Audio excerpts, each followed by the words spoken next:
we could have done better in that a really sophisticated approach to the case would have been to try to put it all on with video evidence. That is not usually an easy thing to do. I would say with 20/20 hindsight, it's something that could have been done, and I own that. I mean, ultimately the buck stops here. It's not my job to throw other people under the bus. If there's a decision that is poor, and I believe that that was an incorrect decision, then we have to own it, and we have to try to do better moving forward. Initially overlooked because, let's be honest, the authorities really messed up big time. Now, reports are circulating that the police have obtained video evidence proving that Keon King was not alone in connection to Kada Scott's death. In fact, there may have been 2 other people involved every day. New investigations reveal bits and pieces of the Kada Scott case, details that were hidden. Get this. People are saying that Keon was hired to get the job done. This situation keeps getting darker and more confusing by the day. After further research, we're here to break down and update everything we know so far.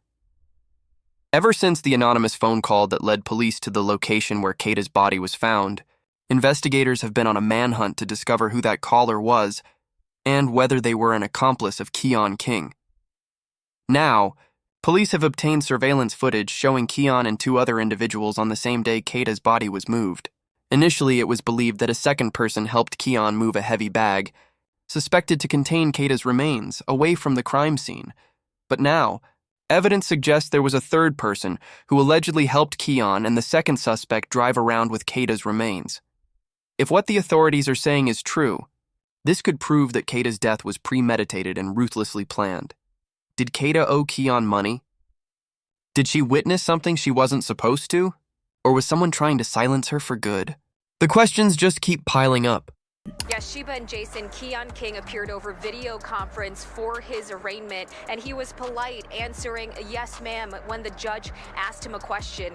King has been in custody for over a week now in connection to Kada Scott's disappearance and now murder, and the judge says he'll remain behind bars without bail. We know that Kada Scott was picked up on October 4th, and from that moment she went missing until her body was discovered, buried in a shallow grave behind Ada H. Lewis Middle School.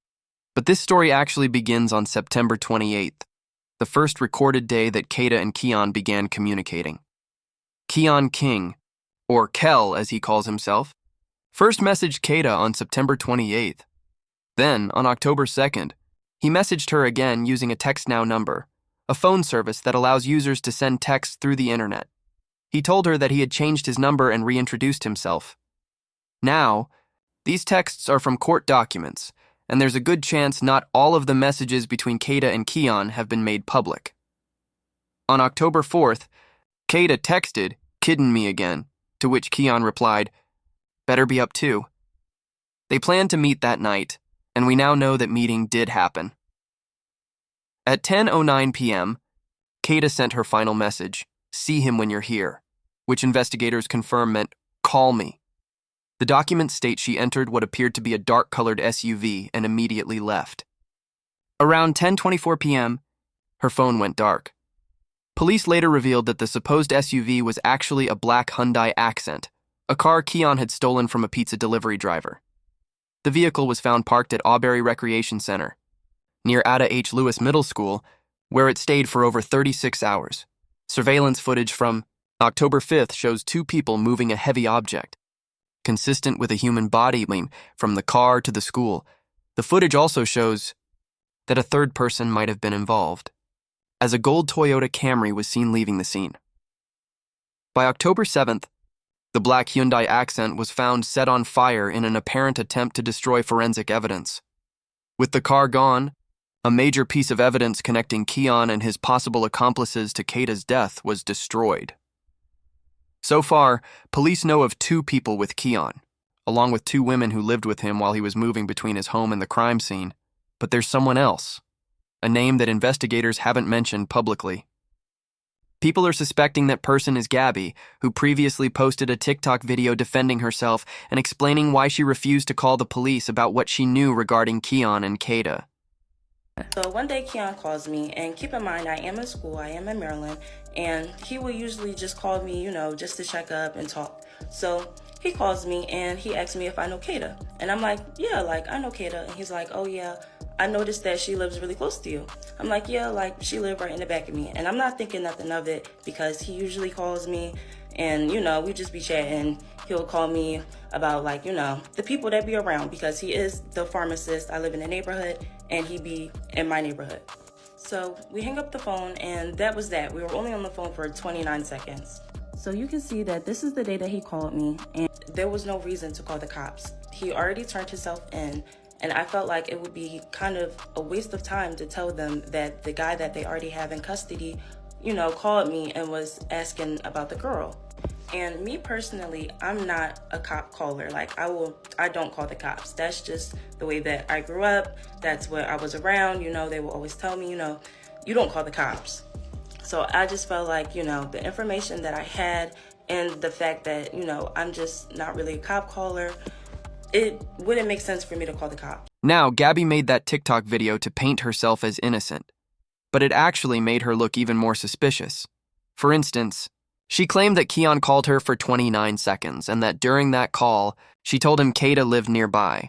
But if you look closely at the screenshot she posted, the call log says outgoing, not incoming. That means Gabby was the one who called Keon, not the other way around. So what exactly were they talking about? And then, there's the issue of Gabby's arrest record. She shared a message to her mom revealing she had been arrested and recently released. When people looked into it, they found she was arrested in March 2025 and charged with possession of a weapon, terroristic threats, conspiracy, assault, aggravated assault, and endangering another person. Gabby is currently out on bond and still has a pending case in court. She may have made a deal allowing her to travel out of state for education, as she mentioned in her video that she has exams coming up and wants to focus on her studies.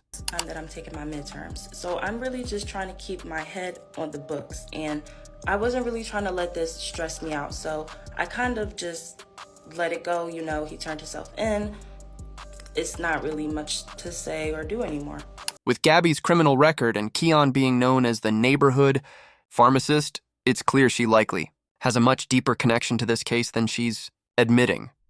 And what makes this story even more disturbing is that the entire plan might have been in motion long before September 28th, when Keon first messaged Kada.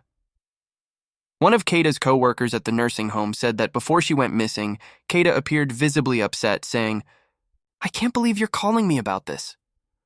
Her parents also revealed that she told them days before she vanished that someone had been harassing her. So, did Kada get on the wrong side of someone powerful, and Keon was hired to take her out? Another strange detail is the manner of her death.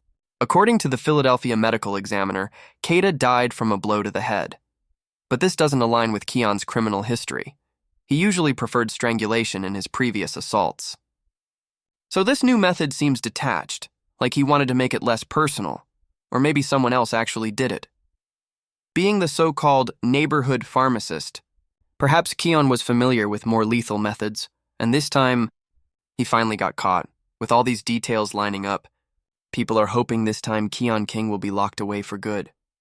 At first, it might have looked like an accident, but arriving in a stolen car and dumping Kada's body in his own neighborhood shows this wasn't random. He even picked her up from her job, fully aware that it would tie him to the crime later. And as for Gabby, many believe she's far more involved than she's letting on, and should also face charges. But what do you think? Was this tragedy premeditated, or did things spiral out of control that night? Remember, this case is developing fast. So if you want daily updates as the story unfolds, subscribe and turn on notifications. We'll see you in the next video.